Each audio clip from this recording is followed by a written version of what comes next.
فرحة جماهير الزمالك بمشيان محمد عبد الغني من الفريق وانتقاله للنادي البنك الأهلي.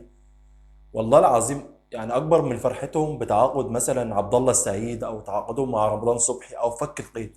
تحس إن عبد الغني ده هو اللي سبب فشل الزمالك، هو سبب ضياع البطولات.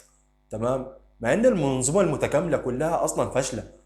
مش لاعب واحد هو اللي يتحمل مثلا هزايم من الفريق، او هو اللي بيتحمل مثلا طلوع الفريق من البطولات، او هو اللي بيخلي الزمالك بيتغلب كل مباراة. دي منظومة متكاملة بتبدأ من الإدارة وبتنتهي باللعيبة.